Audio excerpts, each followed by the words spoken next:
शुक्रवारी मुंबई ते मांडवा नवीन अजंठा कॅटरमन बोट सर्व्हिस चालू झाली आहे। प्रवाशांनी ही सेवा सुरू झाल्याने आनंद व्यक्त केलाय। परंतु प्रवाशांचा या आनंदावर सायंकाळी 5 वाजण्याच्या सुमारास विरजण पडले। सायंकाळी 4:30 वाजण्याच्या सुमारास गेटवे ऑफ इंडियावरून सुमारे 150 प्रवाशांना घेऊन निघालेल्या फेरी बोटीत अचानक पाणी शिरले। गेटवे पासून काही अंतरावर ही बोट गेली आणि पाणी शिरल्याने प्रसंगावधान राखून बोटीच्या तांडेलाने तातडीने किनाऱ्यावर संपर्क करून बोटीतील प्रवाशांचे प्राण वाचवलेत। किनाऱ्यावरून तातडीने स्पीड बोटी मागवण्यात आल्यात आणि प्रवाशांना सुखरूप बाहेर काढून किनाऱ्यावर आणण्यात आल्याचे मांडवा सागरी पोलीस ठाण्याचे सहाय्यक पोलीस निरीक्षक दीपक भुई यांनी सांगून अजंठा बोटीत पाणी शिरल्याच्या घटनेला दुजोरा दिलाय। मांडवा ते गेटवे ऑफ इंडिया हा जलप्रवास वेळेची बचत आणि सुरक्षित असल्याने प्रवासी आणि पर्यटक येथून येणे पसंत करतात। परंतु गेल्या काही वर्षात या जलमार्गावर बोटींना अपघात होण्याचे प्रकार वाढलेत।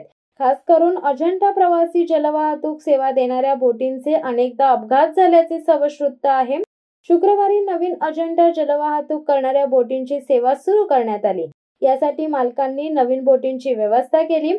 परंतु सकाळी सुरू झालेली ही सेवा सायंकाळीपर्यंत बोटीत अचानक पाणी शिरल्याने कोलमडली आहे। सायंकाळी अलिबागच्या दिशेने येणाऱ्या पर्यटकांची संख्या अधिक होती। बोट गेटवेच्या धक्क्याला लागली आणि सुमारे 150 प्रवाशांनी बोटीत एकच गर्दी केली। बोट मांडव्याच्या दिशेने रवाना झाली। अजंठाची प्रवाशी खचाखच भरलेली ही बोट गेटवे पासून समुद्रात 1 ते 1.5 नॉटिकल मैलावर पोहोचली आणि बोटीमध्ये पाणी शिरण्यास सुरुवात झाली। ही गंभीर बाब बोटीच्या तांडेलच्या लक्षात आली। त्यांनी तातडीने प्रवाशांना सावधान केले। आपत्ती निवारण करणाऱ्या यंत्रणेला संपर्क केला। किनाऱ्यावरून तातडीने स्पीड बोटी बोलावून बोटमध्ये असणाऱ्या सुमारे 150 प्रवाशांना सुखरूप बोटीतून बाहेर काढून किनाऱ्यावर आणले। तातडीने दुसऱ्या बोटींची व्यवस्था करीत प्रवाशांना मांडवा येथे आणण्यात आले। ज्या बोटीमध्ये पाणी शिरले त्या बोटीला मांडवा येथे आणण्यात आले।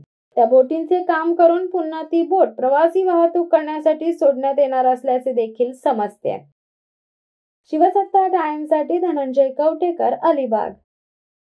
दे धडक बेधडक वृत्त देणाऱ्या आपल्या शिवसत्ता टाइम्स न्यूज चॅनलला लाल बटन दाबून सबस्क्राईब करा आणि बेल आयकॉनला क्लिक करायला विसरू नका।